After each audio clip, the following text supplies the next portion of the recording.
High, welcome to my channel kitchen with craft and art. আশা করি আপনারা সকলে ভালো আছেন। আজ চলে এসেছি একটা ডিমের নতুন রেসিপি নিয়ে।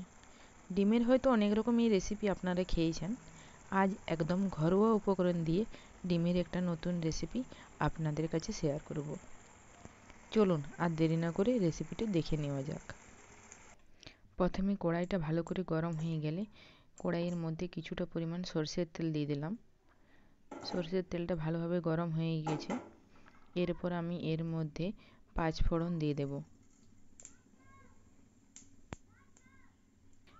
এরপর এর মধ্যে আমি দুটো বড় মাপের পেঁয়াজ কুচি দিয়ে দিলাম। পেঁয়াজগুলো ভালোভাবে ভেজে নিতে হবে। এরকমভাবে বারবার নাড়াচাড়া করে মিডিয়াম আঁচে পেঁয়াজগুলো ভালোভাবে ভেজে নিতে হবে। যখন দেখবেন পেঁয়াজগুলো একটু লাল হয়ে ভাজা হয়ে গেছে, এর মধ্যে তখন আমি দুটো বড় মাপের টমেটো কুচি দিয়ে দেব। টমেটোগুলো ভালোভাবে নাড়াচাড়া করে ভালো করে ভেজে নিতে হবে। টমেটোগুলো যেহেতু একটু শক্ত আছে, তাই আমি এগুলো সেদ্ধ করার জন্য একটু ঢাকা দিয়ে ভালোভাবে সেদ্ধ করে নেব। এই সময় গ্যাসের আঁচটা একটু কমিয়ে রাখতে হবে, যাতে টমেটোটা সেদ্ধ হয়ে যায়। 1 মিনিট হয়ে গেছে। এই দেখুন টমেটোগুলো সেদ্ধ হয়ে এসেছে। টমেটোটা আগের মতো অতটা শক্ত নেই।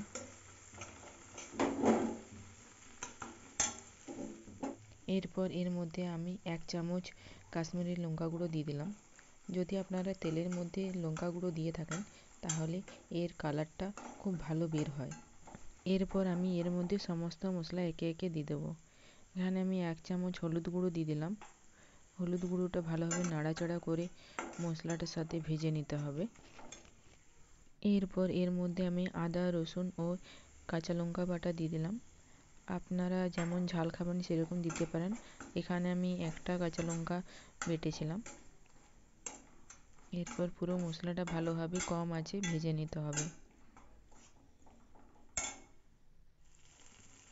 এর মধ্যে আমি 1 চামচ ধনে গুঁড়ো দিয়ে দিলাম। ধনে গুঁড়োটা ভালোভাবে মশলার সাথে মেখে নিচ্ছি।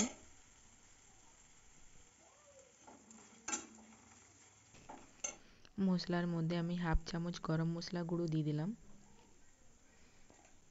সমস্ত উপকরণ দিয়ে ভালোভাবে কম আঁচে মশলাটা কষতে হবে। এই সময় গ্যাসের আঁচ খুব বেশি রাখা চলবে না, খুব বেশি হলে মশলাটা চুইয়ে যেতে পারে। এখানে আমি 1/2 বাটি জল দিয়ে দিলাম মশলাটা ভালোভাবে কষবার জন্য। জল দিয়ে মশলাটা ভালোভাবে নাড়াচাড়া করে নিতে হবে। এরপর এর মধ্যে আমি স্বাদ অনুযায়ী লবণ দিয়ে দিলাম। লবণ দিয়ে ভালোভাবে লবণটা পুরো মশলার সাথে মিশিয়ে ঢাকা দিয়ে 5 মিনিটের মতো মশলাটা কষে নিতে হবে। এই সময় গ্যাসের আঁচটা একটু কমিয়ে নেবেন। 5 মিনিট হয়ে গেছে।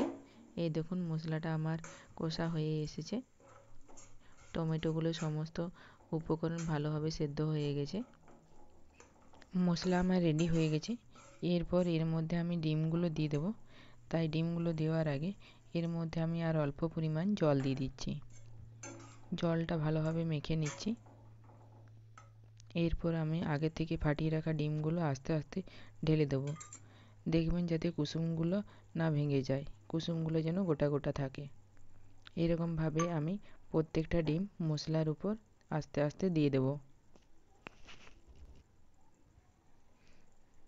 এরকমভাবে দেখুন আমি প্রত্যেকটা ডিম আস্তে আস্তে দিয়ে দিয়েছি। এই ডিমগুলোর টেস্ট আরও একটু ভালো বাড়ানোর জন্য এর মধ্যে আমি অল্প পরিমাণ লবণ দিয়ে দিচ্ছি। প্রত্যেকটা ডিমের উপর অল্প পরিমাণ লবণ ছড়িয়ে দিবেন, তাহলে এই ডিমটা খেতে খুব বেশি টেস্টি হবে। সব শেষে এর মধ্যে কয়েকটা কারি পাতা ছড়িয়ে দিচ্ছি। কয়েকটা কাঁচা লঙ্কা দিয়ে দিলাম। এরপর ডিমটা ভালোভাবে সেদ্ধ করার জন্য আমি এটা ঢাকা দিয়ে 2 মিনিট কুক করে নেব। 2 মিনিট হয়ে গেছে। এই দেখুন ডিমগুলো সিদ্ধ হয়ে গেছে। এই ডিমগুলো প্রত্যেকটা ডিম আমি উল্টে দেবো, যাতে অপর পিঠটাও মশলা ভালোভাবে লেগে যায়।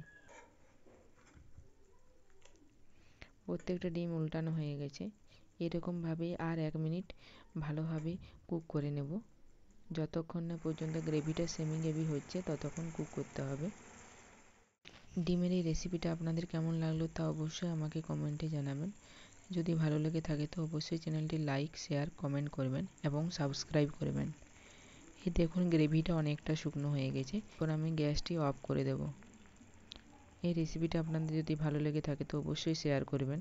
যদি আপনি আমার চ্যানেলে নতুন সদস্য হয়ে থাকেন তো অবশ্যই চ্যানেলটি সাবস্ক্রাইব করবেন, যাতে আমার ভিডিওর লিঙ্ক আপনার কাছে খুব সহজেই পৌঁছে যায়।